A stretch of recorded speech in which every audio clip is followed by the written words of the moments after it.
Hello, Feminine Roadmappers. Welcome back to Feminine Roadmap Podcast, the podcast that helps you navigate the challenges and the changes of midlife and live a more vibrant second half. If you find us on a podcast platform today, please remember to subscribe, rate, and share this conversation. If you are on YouTube, just subscribe and ring that bell so you don't miss any more of this amazing content. Today, we are going to be talking about how we can live more vibrantly in our second half. And my guest helps women believe in themselves again. She wants to help them regain the determination to fulfill their dreams and ambitions in midlife. My guest is Penelope Magoulianiti. She's a life coach, and she is here from Cyprus today. Penelope, thank you so much for being with me today.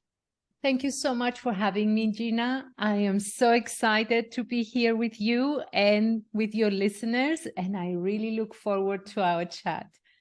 Me too. Feeling it's going to be a great chat. I know it's going to be a great chat because you and I have already been, our hearts have knit together on a common message of the magic of midlife and the capabilities that we have as women to live this amazing second half. And I would love to hear more about why are you so passionate about helping women believe in themselves? Because I've been told so many times in the past that you are a woman, so you don't have this, you shouldn't have this, or you shouldn't be in the same level as your men colleagues, or you need to work double to prove yourself. Mm-hmm. And I've been hearing this for years now. And you will believe that nowadays we changed, but actually there are so many people that they believe, oh, you are a woman. Oh, it's okay. And that's why I am so passionate. And also I have a daughter, she's 12. And I want to be the best example I can be for her, to believe that she's equal, to know that she's not lacking anything, and that she doesn't need to prove to anyone that she's worthy, because she is. This is my mission, and this is my passion. You know, I was just thinking about that actually, Penelope, how yes, there's been advances, but fundamentally, that struggle still remains. It's just changed. In some ways, it's changed how it's communicated. Exactly. I agree. Mm-hmm. And it's... And because I'm coming from the corporate world. Yeah. It's so intense. And in that world, that women are expected to work more, are expected to prove themselves, are expected to behave a certain way, are expected to become more manly and not have feelings. And it's killing us. It's killing our true nature. Yes. You know, you're not the first person coming from corporate America who has talked about that pressure to conform outside of our design. Yeah. And it is soul crushing because it's so out of alignment with how we're designed and created to be. So, you know, getting back to, well, for some women, Penelope, maybe they haven't ever fully lived into the beauty of who they are, right? So for some people, it's not, again, to believe in themselves, but to believe in themselves for the first time. Yes, to believe that they are enough. You know, the talks that I have with my clients is that maybe I'm not cut for this, or maybe this isn't for me. Or maybe I don't have the knowledge, the qualifications, or it's too late. It's never too late. Never. And I've been following a lovely, lovely lady. She's 101. and she's full of life, and she lives her dreams, and she created an empire since she was 80 years old. She just turned 101, and she's my idol. And I'm telling my husband, I will be like her when I am 100 years old, if I am lucky to live to 100 years old. And it's everything in here, Gina. Has nothing to do with age, nothing. You know, I'm doing the math, Penelope, and you're talking about how she's 101 and she started building her empire at 80. You're 30 years from that, and I'm 25 years from that. And she's done it for 21 years. Yeah. The context of time that we've accepted, which is we're out of it or we don't have enough, is just ridiculous. We literally could live from your point to her point a whole nother lifetime of what you've already lived. Exactly. And we were saying before we start this interview that age is just a number. It's the thought that you have about yourself that's going to make the whole difference of how you live your life. The more you believe about yourself, the more conviction you have that you are capable, that you are going to live the life that you want, that you are going to find a way to make your dreams a reality. When you have this attitude, then your mind is going to give you solutions. It's going to give you answers. But when you come from a thought that, oh, it's too late, I'm 50, then of course you won't be able to create what you want. It's the energy, it's the thought, and the action that you take. And this is what I teach to my ladies, and I love it. I love it when I have them give me the sentence that is holding them back. And then I ask, is this true? And they try to prove to me that it is. And they are telling me story after story after story. I just listen and I smile and say, is this true? And they say, actually, no, it's not. Yes, I love that question. And I've used it so many times myself because we do create stories. Sometimes they've been fed to us, right? You talk about the corporate world or through someone's family or through a cultural paradigm. There are women who have a cultural paradigm about who a woman is, what they're supposed to do, the role they're supposed to play, right? And you start mixing in together this belief that we have around these paradigms. And it's a very difficult thing to deconstruct without help because we don't even know the things we believe sometimes. Have you noticed, like, people say things, and if you repeat it back, they look at you like, where did you get that? Yeah. You're like, you just said that to me, you know?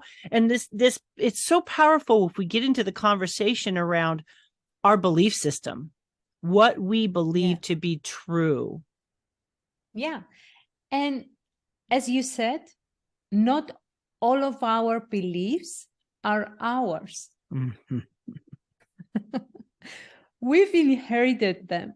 Yeah. And we believe them to be true. And we don't question them because they have been, I hope I'm using the right word, they have been ingrained in us from society, culture, religion, parents, school system, social media. What is the ideal image of a woman nowadays? Skinny, perfect analogies, always smiling, always looking fresh and beautiful. Is this true? Of course not. No cellulite. Tell me something. Which woman doesn't have a cellulite? They even have it. You just airbrush it out. They just filter it. So many filters. Mm-hmm. And you know what? Our belief systems act as filters, don't they? They distort reality, just like a blur filter on a picture. Exactly. And many times our fear, the fear of the unknown, makes all these belief systems to perceived as true. Yeah. And it clouds our judgment. And most of the times, all these messages are unconscious. Do you know that we have 60,000 thoughts per day? We have 60,000 thoughts per day. And out of those thoughts, 80% is negative and 90% are repetitive thoughts. So what messages are we telling ourselves over and over and over again, like a broken record? And we don't stop for a couple of seconds and say, actually, is this true? Is this something that serves me right now? Is this something that helps me to evolve, to go to the next level of my life? Or is it a story that I have been telling myself so many times that I believe it as true? Mm-hmm. And the word true, defining it as, I believe it to be true, or can you prove that this is actually true? That's where it's like, okay, it's what's true to you is true to you. But if we were to take the thought to court, right? If we were to take that belief to court, could you prove beyond a shadow of a doubt that 100% of the time, this is going to be accurate? Yeah, only facts. You can prove the fact. Mm-hmm. And we believe that is the fact that is causing us to feel the way we feel and act or react. But the truth is not the fact, is the thought that you attached to the fact, to the circumstance, that is creating the chain reaction to take certain steps, to take certain actions, to feel a certain way and create the result that you don't want most of the times. Mm-hmm. Mm-hmm. You talked about the non-conscious, subconscious, unconscious mind. I know people use all these different terms, but the point is the autopilot part of us. Exactly. I don't think, people don't even realize what they believe. So when we talk about believing in themselves, I think there's the conscious mind going, yeah, I think I can do this. But the non-conscious mind has a system of protecting us and will kick into gear. And so we have to become aware, don't we, of what we're thinking in order to make those changes. Yes, totally. And it reminds me a story I've heard years back in on the trainings that I was attending. And it was a true story. And basically the mom, a little girl with the mom in the kitchen, the mom was cooking some bacon. And before she put it to cook it, she cut the edges of the bacon and threw them away. So the girl, the curiosity of the child, asked the mother, "Mom, why are you doing that?" And the mom said, "I don't know. My mom, your grandmother, used to do it. Let's call her and let's find out."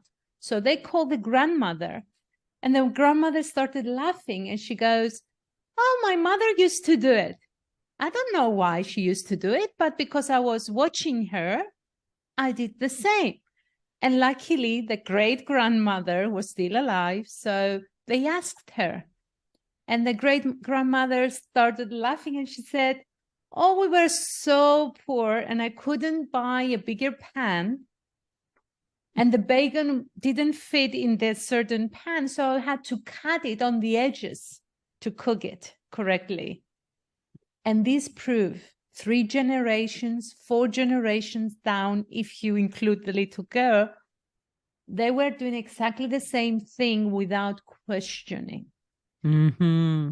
A simple act of cooking the bacon, cutting the edges and throwing them away. Nobody questioned it. Questioned it 3 generations down the line by a little girl. Mm. And this is how we live most of our lives. Mm-hmm. Mm-hmm. Without questioning things. And feeling like we have to do things the way they've always been done. Yes. Yes. That belief system around conformity. Mm-hmm. Yes. That we have to look a certain way, behave a certain way, be a certain way. Don't be loud. My mom used to tell me, good girls don't shout. Interesting. Good girls, when we go somewhere, they ask for permission to go, and play or to eat something. Or so we've been trained to ask for permission, to stay quiet, to never question our desires, and to believe that we need to prove ourselves. So now, if a woman is in corporate, let's just say, and she loves her career and she works hard and she's ambitious, they give her a certain name. I don't want to say it on the podcast. It starts from B. Mm-hmm. Yeah.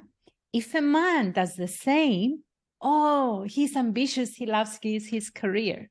Mm-hmm. Just from these little things, you can see how we've been conditioned and how we are treated as women. Mm-hmm. And that standing in our power takes such courage, because I think there is a certain reality of accepting that it's going to upset the apple cart somewhere. Of course. Of course. And it's good. It makes life more spicy. It's not boring. It's interesting to observe, because I also have daughters, and the conversations I've had with them about using their voice, speaking up for themselves, and trying to empower them to recognize that you don't have to accept certain things. That, trying not to define ourselves as nice girls only because we make other people happy, because that's another thing. When we get into that place of believing in our own dreams and growing into those dreams, we have to detach ourselves from pleasing other people. Yeah. And we become people pleasers. Mm-hmm. Yeah. Many of us, we people please.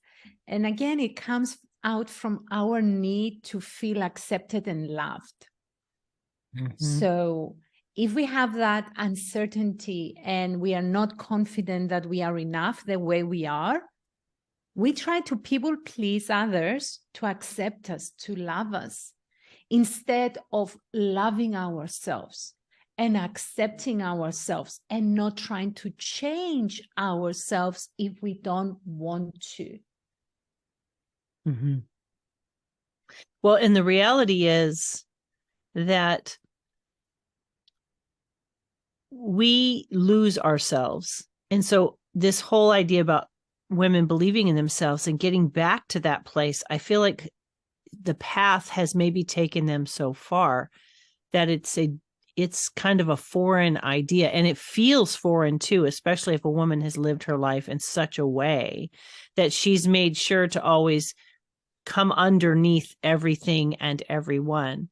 What are some ways that you help women to begin to unpack or it's like, you get one of those things where they shove everything in the box, and then when you open it up, it all kind of expands, and you're like, how much stuffing is in this box? That's how I feel when we take on this journey of belief in ourselves, because there's so much stuff on top of. for a lot of Yes. women.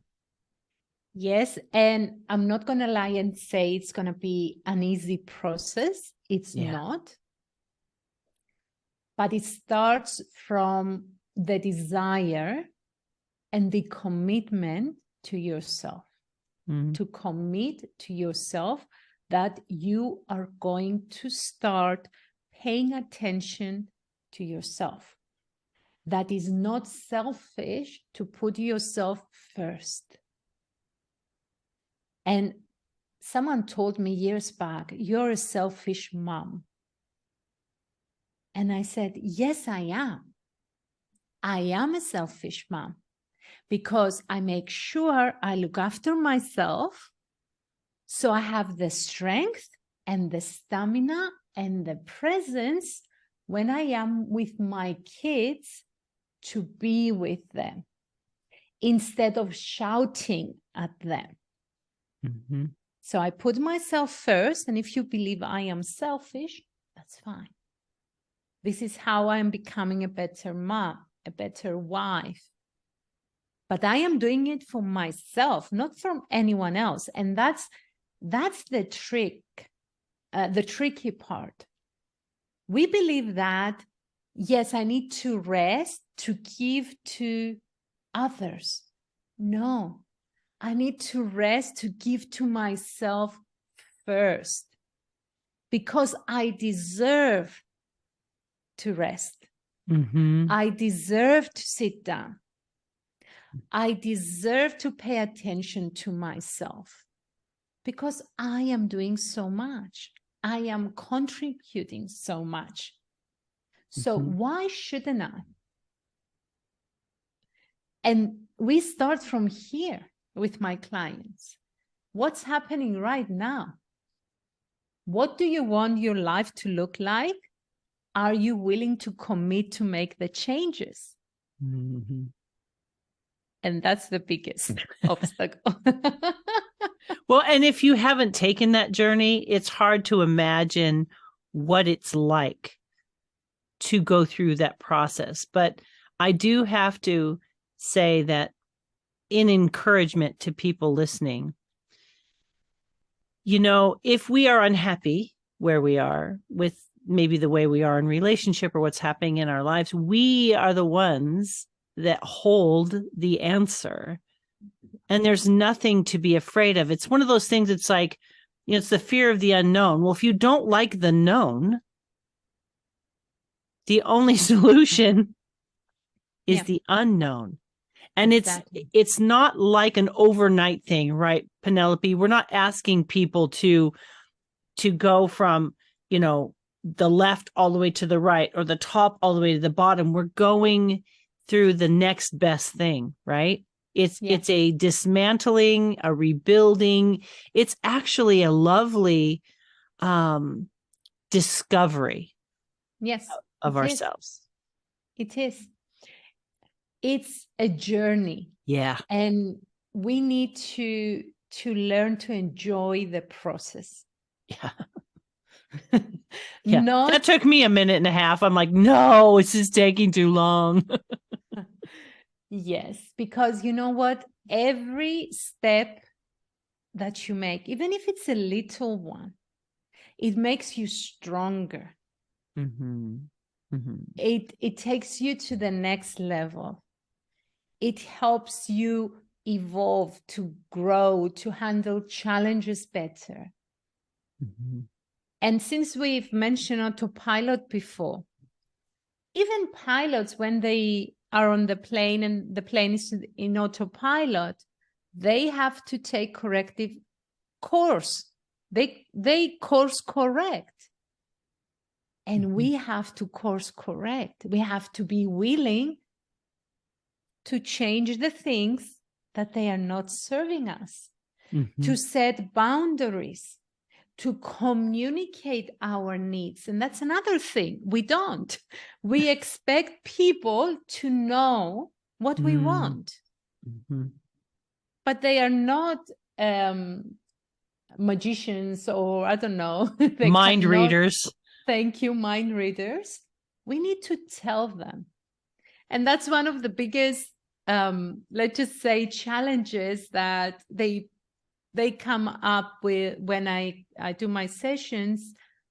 Why he doesn't do this to me? And I ask, have you told him? Seems obvious. No. Yeah. But yes. And also we need to understand, Gina, that we cannot change other people. The only person that we have the power to change is ourselves. Mm-hmm. We cannot change them. And now with my kids, my son is 15, my daughter is 12. I can have conversations with them. I can give my advice, but I cannot change them. And the best thing I can do is to be the example, not just talk, but actually live the things that I am talking about. Yeah. Not just preach, let's just say. And you know, those ways of coming back into alignment with ourselves and living in integrity with the things that we value do end up benefiting other people. Yeah, and be vulnerable to say, I am sorry, I messed up, or I am sorry, I overreacted, or I made a mistake. When we don't come from ego and we come from openness and honesty, we are humans. We're going to make mistakes. The question is, learn, apologize if you hurt someone else, look after yourself if you hurt yourself, and learn from it and move on. Don't stay in the blame game and in judgment, because we can easily fall into these traits of blaming and judging. And we are the worst judges of ourselves. Yeah. The worst. So how many often do you see yourself in the mirror, but you actually see yourself? You don't see the wrinkles. You don't see the gray hair. You actually look yourself in the eyes and you see your brilliance. You see your beauty, your true, the beauty of your soul. Every time I do that, I cry. And I would like to urge our listeners to do it. Take a couple of seconds and actually look yourself straight in the eyes and tell yourself, I love you. I'm so proud of you. You've accomplished so much. I can guarantee you, you will have tears by the end. There's something powerful about being seen and heard. And then there's that next level powerful to hold a space for yourself and acknowledge and see your own self. Your own greatness. Yeah. Yes. And we don't, but we expect other people to do it for us so we can be happy. So think about it. We want our husband, our kids, our friends to love us, accept us, give us the things that we want, but we don't do it for ourselves. And when we don't do it for ourselves, nobody else is going to come and give it to us because we don't believe it, but we demand it. And this is selfishness, not to take time to rest. We need to believe in ourselves. And let's just say, if we are overweight, I will bring it as an example because we are women and we pay attention to our figures and stuff. If we are overweight, instead of judging, instead of hating ourselves, hating the way we look. Let's accept the fact that we have extra kilos, pounds, whatever, and decide that, okay, this is where I am right now. I am going to start today to find a way to talk to people, to ask for help, to pay more attention to what I am eating, to go to a doctor if it has to do with, a disease or something, and find a way to get rid of X amount of pounds. And create a plan instead of hating yourself and then going and eating that chocolate. And I know this because I used to do it. That's why I'm talking this way. I used to watch myself in the mirror and saying to myself, I hate you. Going to work. Can you imagine how my day was after this whole thing, first thing in the morning? Most of the times it was a difficult day for me. And then I was buying chocolates and I was eating those chocolates. And then I was looking myself in the mirror. I was going back to, I hate you. Until one day I finally realized that this method didn't work. And I looked myself in the mirror and I said, okay, I'm sorry. What can we do about it? And by shifting that question, I've managed to drop 2 dress sizes easily. What can we do about it? The mind is going to try and find you solutions by asking what, not how. How is, oh, I'm confused, I'm scared, I don't know. Ask what. What can I do? And if you don't know, I don't know, but I will figure it out. I will find a way. And never give up. Never give up on your dreams. Never, never, never. Age is just the number, since we are talking to women in their 50s. I am 50. I turned 50 2 months ago. Nothing changed apart from the fact that I am wiser. I know what I want. And actually, I wouldn't want to be in my 20s. It's a confusing age, actually. It's a very confusing age.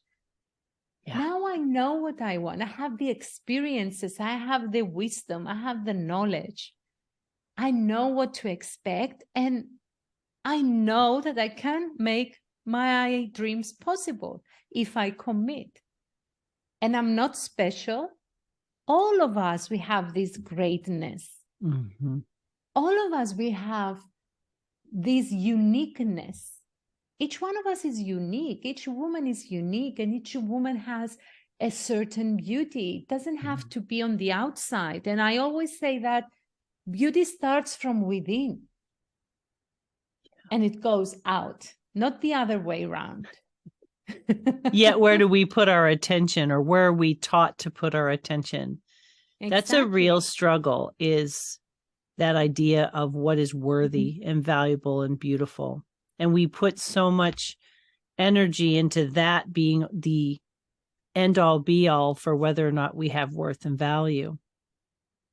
Yeah, and don't forget that the beauty industry is a multi-billion-dollar industry. Of course, they are going to promote things that you want to buy to make yourself more beautiful.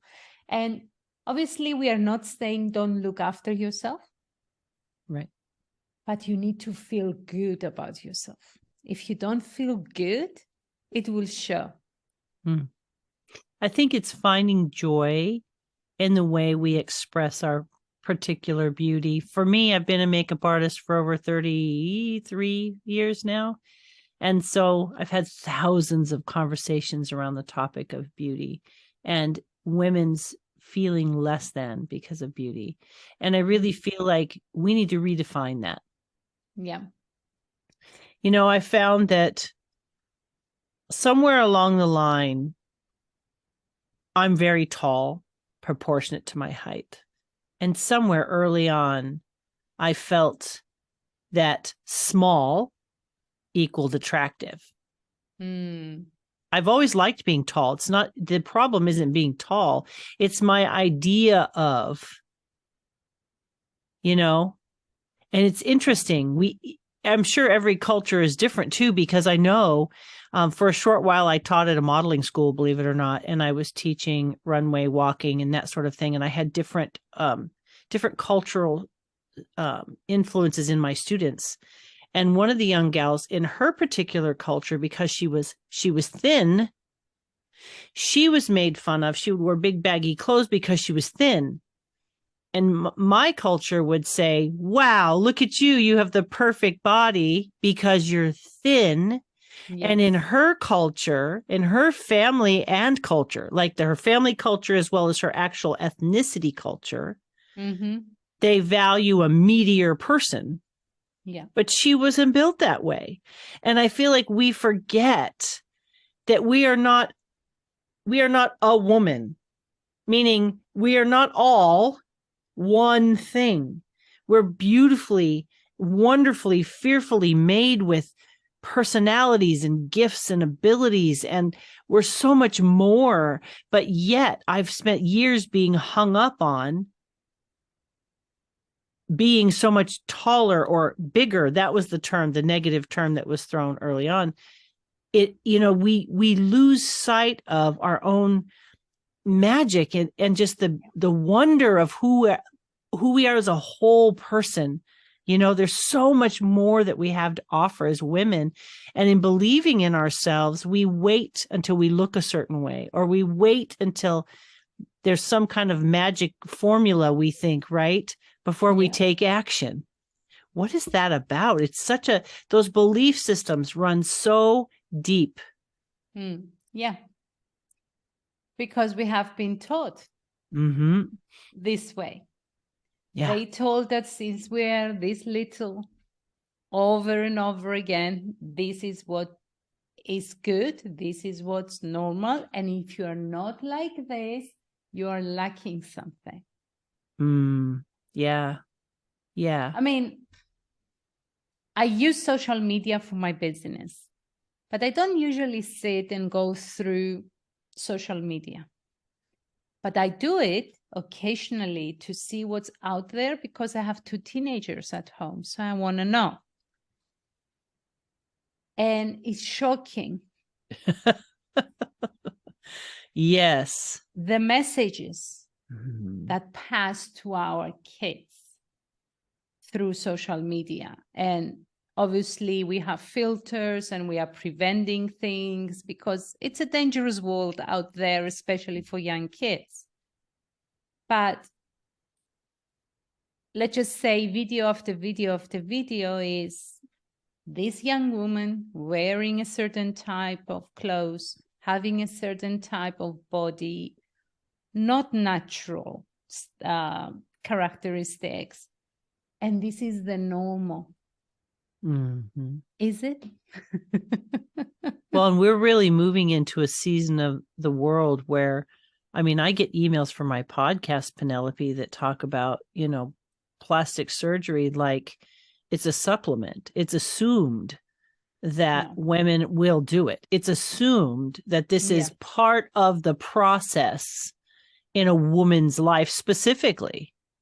Yes. And I feel I don't like it because you know what?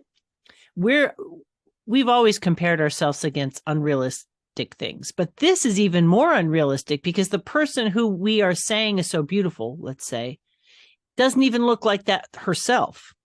Exactly. Yeah. She's someone's creation. Yes.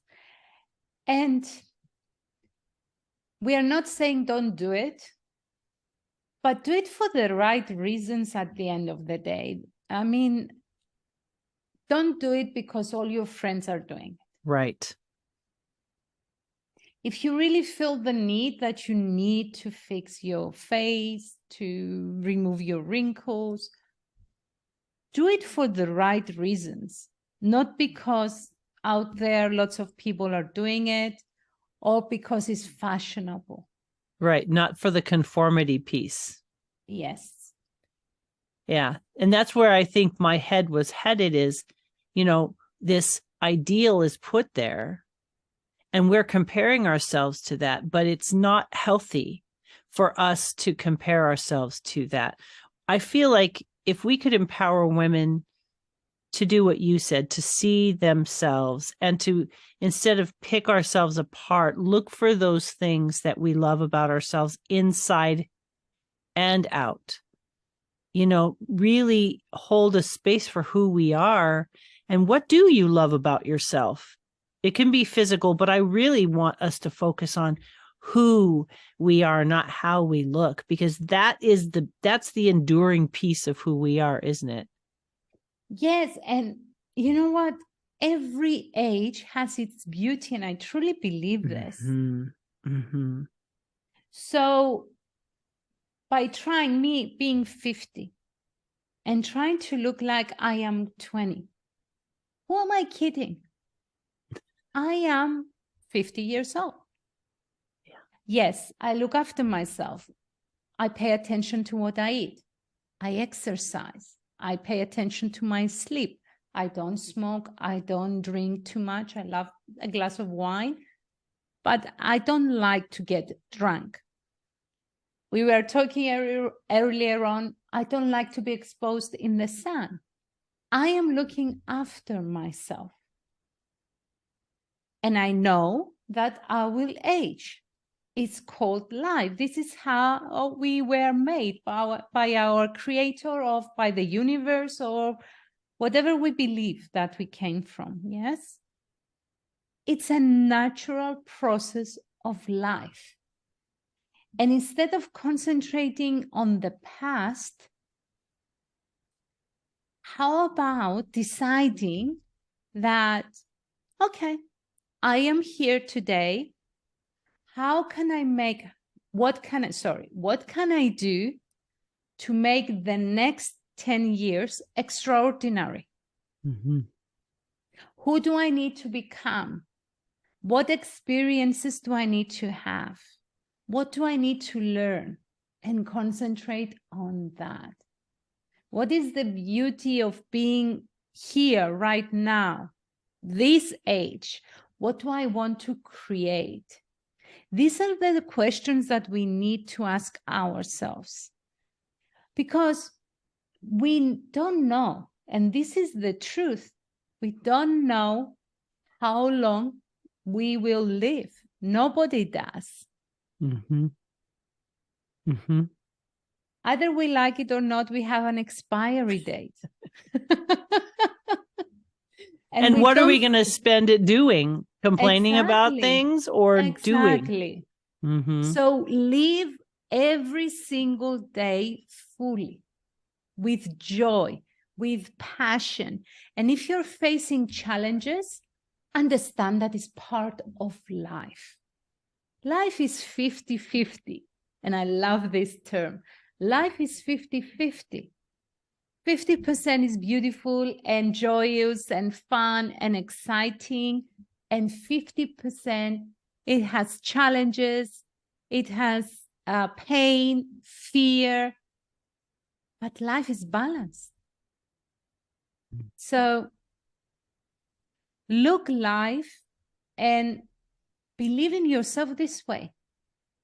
I am lucky that I am 50. I am lucky that I am healthy. I am lucky that I am here. What can I do to keep doing this and keep learning and keep evolving and keep having fun? Mm-hmm. Mm-hmm. So, Penelope, if you were to give women 3 ideas or 3 things to anchor in on, what would you want them to hear from your heart today? Yeah. Okay. Thank you for this question. I like it. So I will say, Start by paying attention to the thoughts that you are having about yourself, about your circumstances, about where you are right now. Paying attention to what your mind's telling you. And know that every thought is creating a feeling. And if you're feeling a negative emotion right now, don't try to push it away. Don't try to ignore it. Just be curious about it. Why am I feeling this way? What are you trying to tell me, brain? What do I need to know right now? What do I need to pay attention right now? And sit with that negative emotion. Because many of us, we don't like negative emotions. We believe that we shouldn't have them, but it's part of life, you know? Just be curious about them. And then once you understand what's going on, then decide what you want to do. The actions that you need to take to correct things if things are not working, or to speak to someone, or to ask for help, or to reach out to the community. And always know that as women, we thrive when we come together and we support each other. And there is a big myth that says that women cannot cooperate, women only compete. It's just a myth. When we come together, we empower each other and we support each other. It's in our nature. This is how we evolved since we were used to live in caves millions of years back. So pay attention to your thoughts and your feelings. Know that if you're feeling sad or if you're having any negative emotion, it will pass. Just be willing to process it instead of avoid it, bury it, escape from it. And believe in yourself and choose more empowering sentences. Commit to have one empowering thought or a sentence that you are going to say it every day and believe it.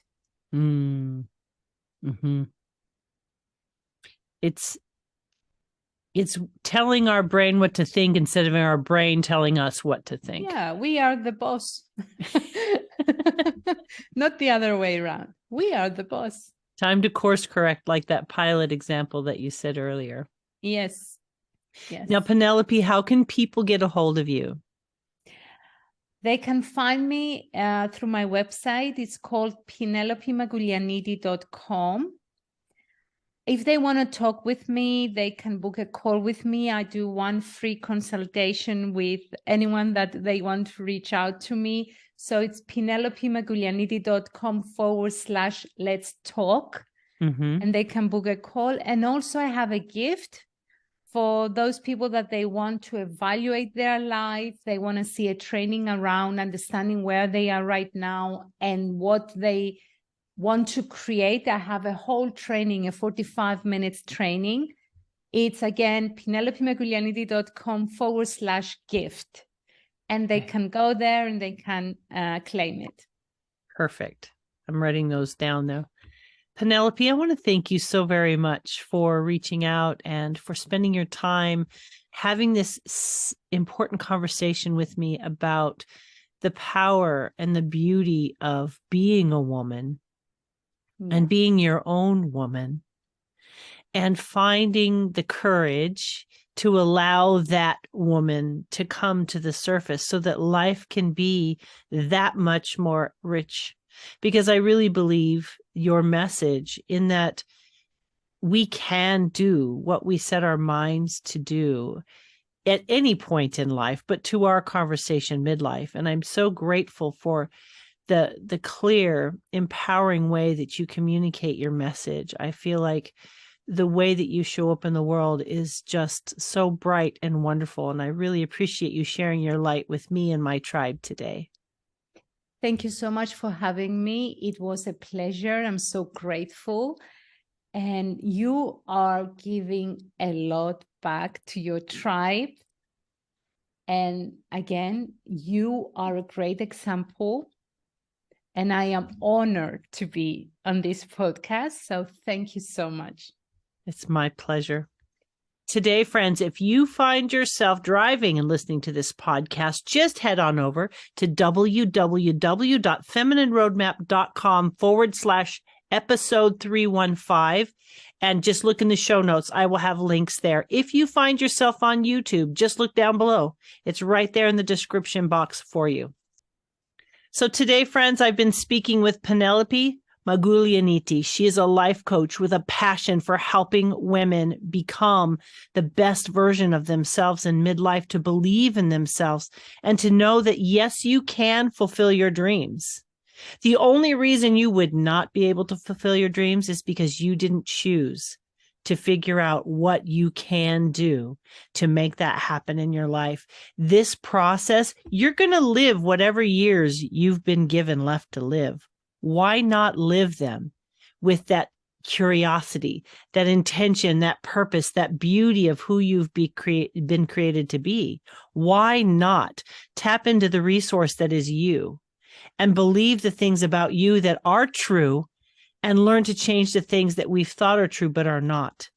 I promise you, friends, if you take this journey, you will be amazed at what you have to offer. You are so much more than you believe yourself to be. Even if you're killing it right now, there's even more that you can do and be in this world. We really encourage you to trust that you are here for a purpose, that you have special gifts and abilities that the world needs to see, but you need to believe it first. So thank you for being with us today. Please remember to subscribe and rate and share this conversation so that you don't miss the amazing people and conversations that will be coming in the weeks to come. Take care, my friends. Bye-bye.